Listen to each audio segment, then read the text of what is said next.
Bismillahirrahmanirrahim. Assalamualaikum warahmatullahi wabarakatuh.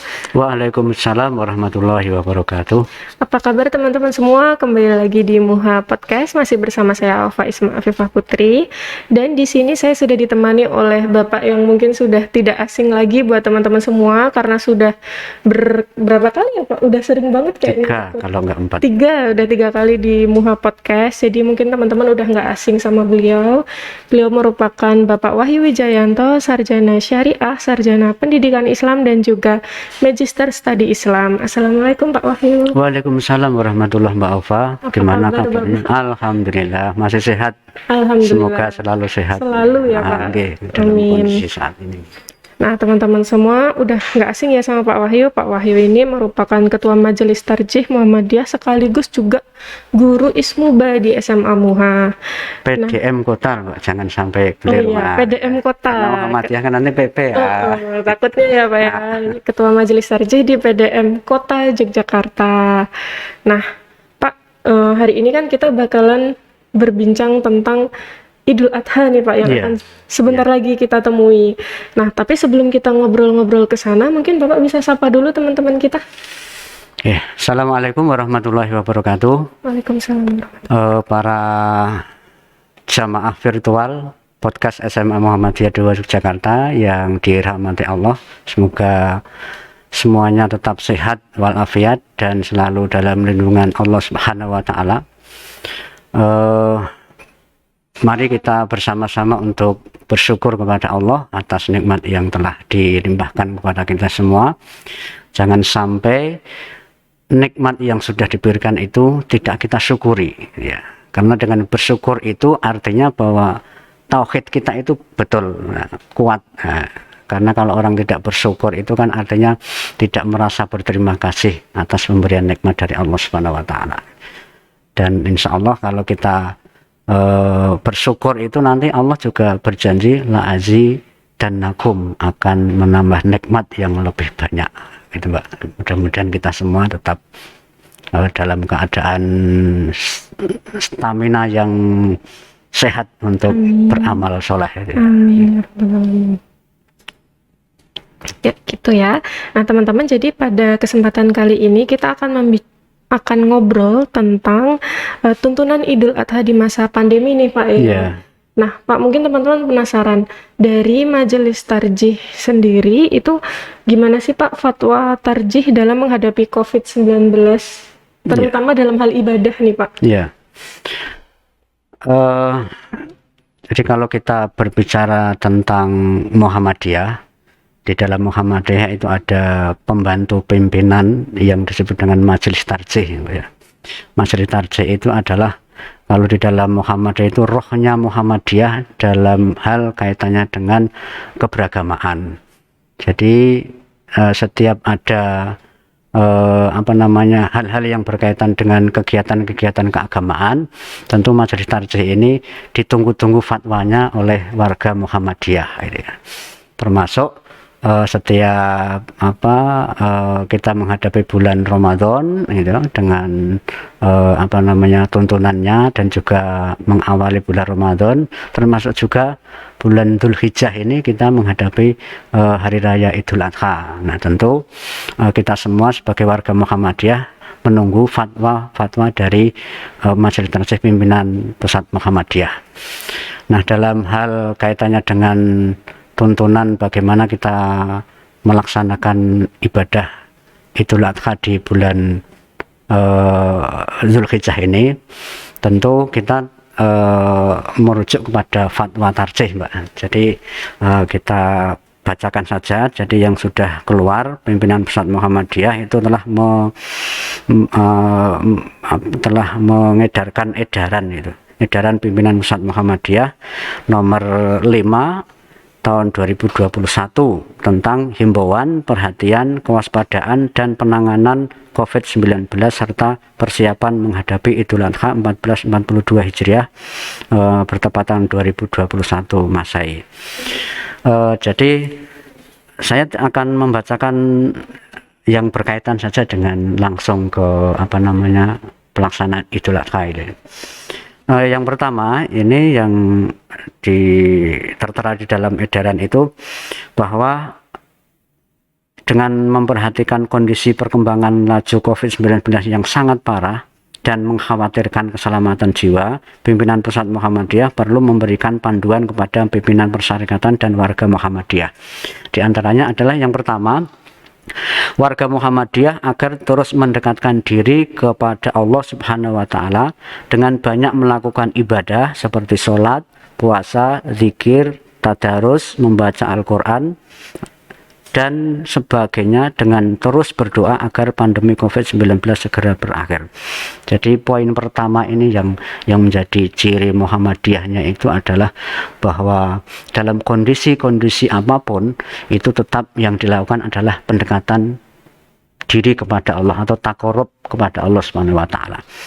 Sehingga kalau kita lihat sekarang ini kan sangat Mbak, kondisinya itu membingungkan gitu loh. Jadi informasi yang kadang-kadang ya berseliweran ke sana kemari, artinya bahkan membingungkan kalau kita membaca itu, ada yang A, ada yang B, yang sebagainya, sehingga orang itu kemudian karena khawatirnya dengan COVID ini kemudian kadang-kadang tidak punya pegangan gitu loh. Jadi apapun yang di-share oleh orang itu kemudian langsung dipakai gitu, tanpa harus ada seleksi gitu. Sehingga di sini perlu ada yang namanya pegangan yang kuat gitu loh. Sehingga kita sebagai orang Islam, terutama warga Muhammadiyah, menghadapi COVID ini betul-betul di samping kita tetap mempertimbangkan protokol kesehatan, tapi jangan lupa pendekatan diri kepada Allah itu harus tetap dilakukan, dan ini menjadi pegangan utama. Betul. Sehingga kita khawatir kadang-kadang nanti kalau di masyarakat itu muncul bahwa ada perasaan ketika orang meninggal itu karena COVID ansik gitu loh. Jangan, dalam arti begini, oke lah, orang meninggal itu karena akibat dia terkena COVID-19, tapi khawatirnya nanti kalau kemudian tidak ada keterlibatan, itu adalah kehendak Allah gitu loh. Jadi ketika orang meninggal karena dia COVID itu ya keyakinan kita harus di samping terkena COVID, kemudian mungkin protokol kesehatannya lemah, tapi juga bahwa itu adalah kehendak Allah gitu loh. Betul. Nah, ini kadang-kadang kita juga khawatir gitu loh, ketauhidan kita dalam kondisi seperti ini. Nah ini Mbak, jadi tetap berpegang teguh kepada Allah dengan melakukan takarub ibadah kepada Allah Subhanahu wa Ta'ala. Nah, pada para warga Muhammadiyah dan juga khususnya SMA Muhammadiyah 2 Yogyakarta, para peserta didik dan juga Bapak dan Ibu wali orang tua, mari kita bersama-sama untuk semakin mendekatkan diri kepada Allah dalam kondisi saat ini. Hanya Allah lah yang mampu menolong semuanya gitu. Kemudian yang kedua, tentu warga Muhammadiyah agar bersama-sama berusaha mengatasi COVID ini dengan tetap tinggal di rumah, kecuali memang beberapa hal yang sudah ditentukan oleh baik itu pemerintah maupun Muhammadiyah. Ada hal-hal yang memang harus dilakukan, tapi kemudian segera kembali ke rumah, artinya tidak sering keluar rumah kecuali ada kepentingan yang mendesak gitu. Nah, kemudian kegiatan-kegiatan di Muhammadiyah, baik itu di kantor amal usaha Muhammadiyah maupun di persyarikatan Muhammadiyah, ketika mengadakan acara memilih yang memakai daring gitu ya.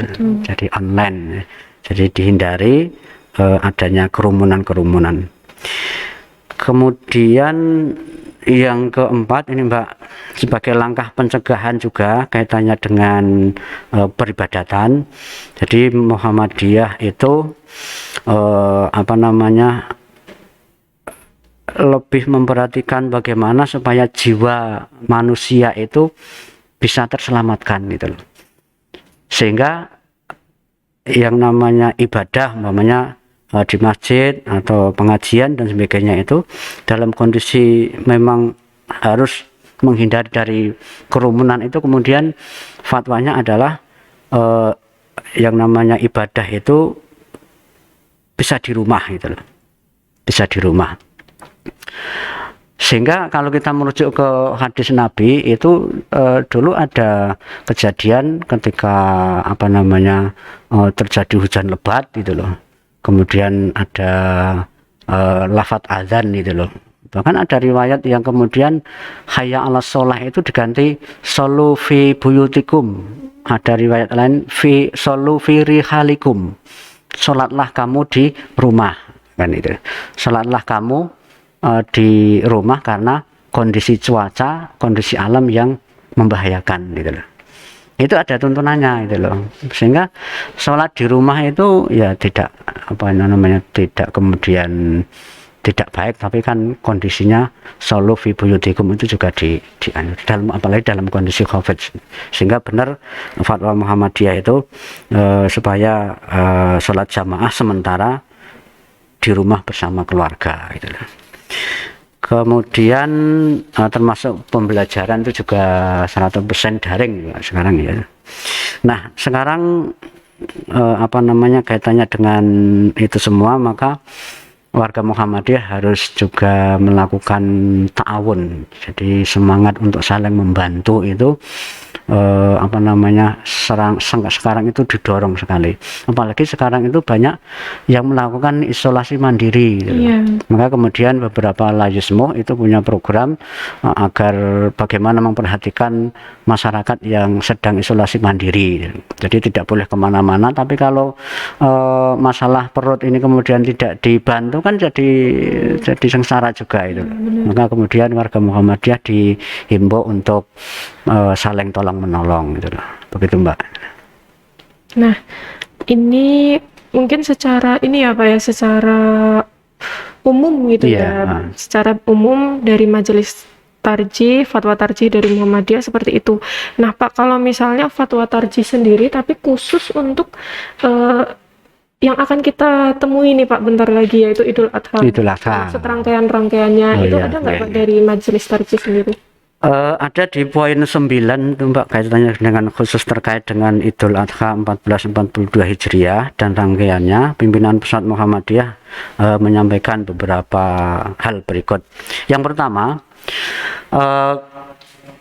kalau kondisi normal itu biasanya kan di Yogyakarta ini sangat semarak sekali pada malam Idul Adha itu, dengan adanya takbir keliling, dengan adanya lomba takbiran, itu di jalan-jalan ramai sekali, sehingga syiar Islam itu sangat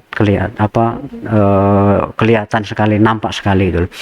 Tetapi untuk kondisi saat ini, maka Majelis Tarjih kemudian memberikan fatwanya bahwa takbir keliling tidak disarankan gitu. Sebaiknya dilakukan di rumah gitu. Karena memang berkerumun itu Mbak ya. Dan kemungkinan kalau kita takbir di rumah juga, di rumah kan jadi rumahnya penuh dengan suasana takbir, itu kan juga sangat bagus sekali. Kemudian yang kedua, sholat Idul Adha di lapangan atau di masjid atau tempat fasilitas umum sebaiknya ditiadakan atau tidak dilaksanakan. Ini juga pernah terjadi dulu fatwanya bahwa sholat Idul Adha itu di rumah bersama keluarga gitu loh.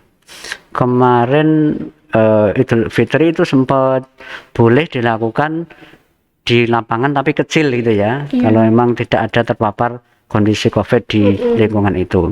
Tetapi karena sekarang sedang melonjak, kemudian fatwanya keluar bahwa sholatnya dilakukan di rumah saja bersama keluarga. Nah ini nanti peran dari seorang bapak itu ya, yang memimpin keluarga itu akan dilatih pada masa-masa saat ini. Meskipun yang konsepnya mungkin bapaknya, kemudian nanti ada putranya 2 sama istrinya 1, itu tidak apa-apa itu ya. Bisa dilakukan di rumah. Atau yang umpamanya putranya sudah bisa, kemudian untuk melatih juga ya bisa berbagi tugas gitu ya. Nanti orang ayahnya yang imam, nanti yang khotibnya putranya yang laki-laki. Jadi ini bisa kita lakukan. Kemudian hukum ibadah korban itu adalah sunnah muakkad ya, bagi muslim yang telah memiliki kemampuan untuk berkorban dengan tata cara sesuai tuntunan Majelis Tarjih dan Tasdid Pimpinan Pusat Muhammadiyah. Jadi hukum korban itu sunnah muakkad. Memang ada hadis yang kelihatannya memang wajib ya bagi siapa saja yang mampu membeli hewan korban pada waktu hari penyembelihan itu, tetapi dia tidak mau membeli, tidak mau berkorban, maka jangan sekali-kali mendekati sholat Idul Adha. Karena memang hadis itu ada. Tapi kemudian para ulama menghukumi bahwa korban itu adalah sunnah muakkad. Sunnah muakkad itu sunnah yang sangat dianjurkan sekali gitu ya. Tapi tidak sampai wajib. Nah, bagi yang mampu ya diutamakan untuk melakukan korban. Tapi kemudian pandemi COVID-19 menimbulkan masalah sosial ekonomi dan meningkatkan jumlah kaum du'afa. Karena itu sangat disarankan agar umat Islam yang mampu untuk lebih mengutamakan bersedekah berupa uang daripada menyembelih hewan korban. Nah, ini keputusan atau fatwa yang dikeluarkan karena melihat kondisi banyak yang terpapar, kemudian banyak yang melakukan isolasi mandiri sehingga tidak bisa bekerja, yang tadinya berdagang sekarang pasar ditutup dan sebagainya. Nah, ini kan kemudian fatwanya mengatakan uang korbannya itu bisa disalurkan berupa uang kepada orang-orang yang memang sangat membutuhkan gitu. Jadi bisa berupa disedekahkan, maksudnya seperti itu ya. Kemudian ada poin lain, bagi mereka yang mampu membantu penanggulangan dampak ekonomi COVID-19 sekaligus mampu berkorban, maka dapat dilakukan keduanya. Jadi pilihannya itu kalau dia mantap udahlah sekarang ada tetangga saya yang sangat membutuhkan sekali, ada beberapa gitu ya, saya niat mau korban tapi kok kondisinya seperti itu, udahlah uang yang sudah diniatkan korban itu diperbantukan kepada saudara-saudaranya. Tetapi ketika dia punya uang yang berlebih, dia sosialnya juga membantu tetangga sudah, kemudian ketika dia ingin berkorban ya monggo silahkan. Jadi dua-duanya bisa dilakukan. Ya itu.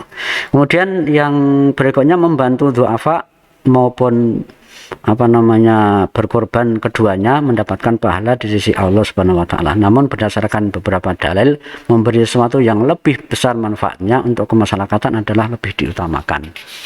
Jadi memang berkorban itu sunnah muakkad. Kemudian menolong orang lain yang sedang sangat kesulitan, kesusahan itu wajib. Nah, dan ini dalam kondisi saat ini lebih utama. Maka kemudian ketika menghadapi satu amalan atau kegiatan ibadah yang dua-duanya itu sama-sama penting, maka dicari yang lebih penting gitu, yang lebih utama. Nah, maka itu yang didahulukan. Sehingga anjuran Majelis Tarjih kan untuk mengurangi hewan korban, tapi untuk disalurkan membantu para masyarakat yang terkena COVID-19 itu Mbak, untuk khusus untuk Idul Adha itu ya. Berarti untuk jika dia ingin berkorban terus berharap ada alternatif yang bisa dilakukan, itu bisa dilakukan dengan memberikan sedekah tadi ya Pak, berupa uang. Iya. Iya. Oke teman-teman, itu tadi sudah disampaikan. Ada Mbak satu lagi? Oh masih ada ya Pak? Ada. Kan alternatif tadi kan menjawab yang alternatif tadi. Jadi di fatwa tarjih itu dirinci lagi alternatif. Gimana nih Pak? Jadi begini, apabila ada yang berkorban, maka dapat dilakukan alternatif berikut. dengan urutan skala prioritas. Nah, ya. Jadi kalau tadi kan secara umum ya, bagi yang punya harta untuk bersedekah, maka umpamanya dia mau punya uang tapi untuk berkorban tadi ya, kemudian karena kondisi COVID itu disalurkan untuk sedekah karena lebih penting, nah itu diutamakan. Tapi apabila ada yang mampu sekali, dia bersedekah sudah, kemudian mau berkorban hewan juga sangat bagus sekali gitu loh. Nah, ini yang apabila alternatif dia itu menyembelih hewan korban gitu kan gitu ya. Jadi ini ada beberapa alternatif. Yang pertama adalah korban sebaiknya dikonversi berupa dana dan disalurkan melalui lazisme untuk didistribusikan kepada masyarakat yang sangat membutuhkan di daerah tertinggal, terpencil, dan terluar, atau diolah menjadi kornet atau kemasan kaleng. Nah, ini di lazisme sudah mulai korban itu kemudian dagingnya dibuat kornet supaya tahan lama, awet gitu loh. Kalau umpamanya dalam bentuk daging dibagikan itu kan kadang-kadang kita melihat sudah banyak korban kok sampai kadang-kadang membusuk dan sebagainya, itu kan kemudian dibuang dan sebagainya. Nah, kalau dalam bentuk kemasan seperti ini itu bisa awet dan nanti pendistribusiannya itu kan bisa dengan jangka waktu tertentu melihat kondisi masyarakat yang ada dan tidak terbatas dengan waktu gitu loh. Kan boleh kalau membagikan tidak harus pas 3 hari tasyrik, yang penting menyembelihnya itu pas hari hanya dan 3 hari tasyrik itu menyembelihnya, tapi kan pembagiannya tidak harus pas hari itu, jadi boleh di luar hari itu ya. Sehingga Muhammadiyah lazisme kan kemudian beristihad dibuat kornet, dibuat kalengan itu kemudian bisa didistribusikan kepada tempat-tempat yang sangat membutuhkan gitu ya. Nah, meskipun di masyarakat sendiri ini menjadi hal yang masih agak aneh gitu ya. Ya maklum, namanya ijtihad baru itu, hal yang baru itu kadang-kadang belum bisa diterima oleh masyarakat. Kemudian yang kedua, penyembelihan hewan korban dilakukan di rumah pemotongan hewan atau RPH agar lebih sesuai dengan syariat dan higienis. Jadi ini alternatif bila memang menyembelih hewan, maka di rumah penyembelihan hewan. Tetapi kan keterbatasan RPH itu kan tidak mampu menampung. Umpamanya di Yogyakarta itu ada berapa masjid, setiap masjid kadang menyembelih berapa ya, 20, 15 lembu dan sebagainya, itu kan juga. Maka kemudian alternatif berikutnya adalah jumlah hewan yang disembelih di luar RPH, apabila memang ini di luar RPH, hendaklah dibatasi tidak terlalu banyak untuk menghindari kemubaziran dan distribusi yang merata. Disembelih oleh tenaga profesional, mengurangi kerumunan massa, dan pemenuhan protokol kesehatan yang ketat sehingga dapat menjamin keamanan dan keselamatan bersama. Jadi jumlahnya dikurangi supaya tidak terjadi kerumunan. Atau alternatif lain, tempat penyembelihannya dibagi, maksudnya dikurangi itu tempat penyembelihan di situ itu tidak seperti tahun-tahun sebelumnya ketika belum ada pandemi kan kadang 15 di situ, sehingga kerumunan ini bisa dipisah-pisah gitu.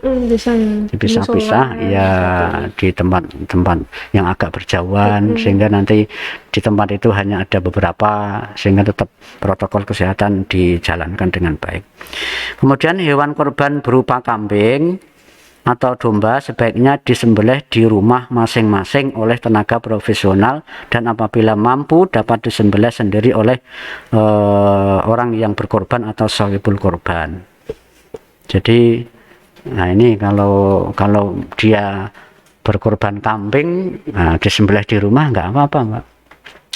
Munculnya panitia korban, kemudian orang yang mau berkorban itu dikumpulkan di masjid, kemudian dikelola oleh panitia itu kan karena untuk apa ya, ya salah satunya membantu bagi yang tidak mau bisa menyembelih sendiri, gitu. Namanya takut menyembelih itu kan, kalau belum pernah menyembelih kambing ya tetap belum berani ya. Kalau ayam mungkin ya biasa. bisa ya toh. Tapi kalau kambing itu ya kalau belum pernah memang agak aneh ya, sehingga muncullah panitia. Tetapi dalam kondisi seperti ini ya kembali, artinya kalau mampu bisa disembelih sendiri atau mengundang jagal. Nah, ya paling dibayar berapa, tapi apa namanya jagal tidak boleh dibayar dari hewan itu ya, tapi dari hal lain ya. Kemudian pembagian daging korban diantar oleh panitia ke rumah masing-masing penerima dengan tetap mematuhi protokol kesehatan. Jadi ini sebenarnya untuk meminimalisir kalau nanti mengambil di tempat penyembelihan itu kan terjadi kerumunan ya.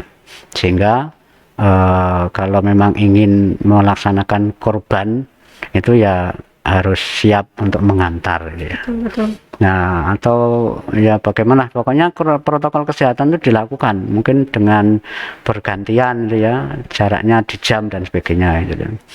Tapi untuk fatwanya sebaiknya memang diantar oleh panitia gitu. Jadi itu alternatif bagi yang mau melaksanakan ibadah korban atau penyembelihan hewan korban. Saya kira itu Mbak, fatwa dari Majelis Tarjih ini hanya mau menyampaikan dari fatwa Majelis Tarjih yang sudah keluar, sehingga apa namanya, mudah-mudahan ini juga bisa membantu apa yang difatwakan oleh Majelis Tarjih Pimpinan Pusat Muhammadiyah. Begitu Mbak. Terima kasih ya Pak Wahyu, dan juga ini untuk lebih lengkapnya bisa diunduh di websitenya Muhammadiyah juga ya Pak ya? Bisa, sekarang fatwa sudah di mana-mana, di Google sudah langsung bisa. Jadi kalau mau versi lengkapnya, detailnya bisa banget unduh aja di websitenya Muhammadiyah. Ya, termasuk mengapa kok fatwa itu keluar seperti itu kan ada dalil-dalilnya, ada alasan-alasannya, argumennya dari segi syariat, usul fikih. Pokoknya fatwa ini keluar tidak kemudian asal keluar, tetapi melalui kajian baik aspek kesehatan, baik aspek nas dan juga pertimbangan-pertimbangan lainnya itu. Nah itu ya teman-teman, jadi tadi udah dijelasin banyak sama Pak Wahyu tentang ibadah kurban di tahun ini yang ternyata masih dalam kondisi pandemi lagi. Nah terus tadi diingatkan sama Pak Wahyu juga kalau untuk saat ini lebih baik tidak hanya lebih baik tapi diwajibkan untuk takbir keliling itu ditiadakan. Lalu sholat Idul Adha kalau bisa di rumah saja ya Pak ya, untuk menghindari kerumunan. Juga jika teman-teman tadi yang lebih diutamakan yang lebih urgent ya Pak, karena sekarang lebih diutamakan yang lebih urgent yaitu kaum duafa, mereka lebih membutuhkan uluran tangan berupa santunan, jadi itu bisa juga di dalam bentuk sedekah ya Pak kita berkorban. Sekarang kaum duafa itu bisa merambah ke korban COVID. Betul. Nah, orang yang isolasi mandiri nggak bisa kemana-mana, kan, itu juga termasuk. Nah itu ya teman-teman. Terus tadi banyak banget yang disampaikan Pak Wahyu, banyak sekali. Nah untuk nanti kalau misalnya tetap ada yang namanya penyembelihan kurban di dusun teman-teman semua, kalau bisa untuk daging kurbannya itu diantarkan oleh panitia langsung ke depan rumah tiap masyarakat yang mendapatkan ya Pak ya. Nah sebelum kita tutup nih Pak, mungkin ada yang ingin Bapak sampaikan ke teman-teman semua? Oke, kepada para jamaah virtual yang dirahmati Allah, jadi ibadah kepada Allah itu memang menjadi kewajiban sebagai hamba Allah Subhanahu wa taala, khususnya umat Islam senantiasa harus selalu bertakarub kepada Allah setiap hari sepanjang masa. Tetapi menjaga jiwa supaya tetap hidup, itu juga menjadi kewajiban, hal yang wajib. Sehingga ketika kita dibenturkan oleh dua hal yang sama-sama wajib, bisa dilakukan. Kalau bisa dilakukan semua itu sangat bagus, tapi kalau harus tidak dilakukan, kemudian ada rukhsah. Seperti umpamanya sholat jamaah di masjid itu merupakan satu amalan yang sangat dianjurkan sekali, sunnah muakkad.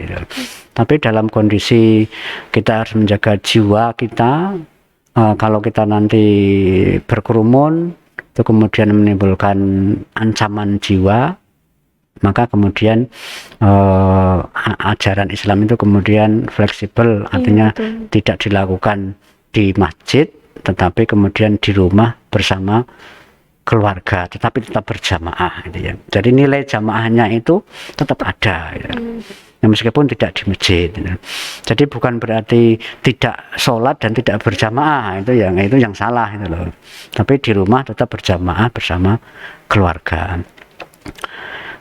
Sehingga dengan adanya pandemi ini, maka mari kita bersama-sama untuk saling mengingatkan, gitu ya. Saling mengingatkan, meskipun kita belum terpapar, dan kemudian jangan kemudian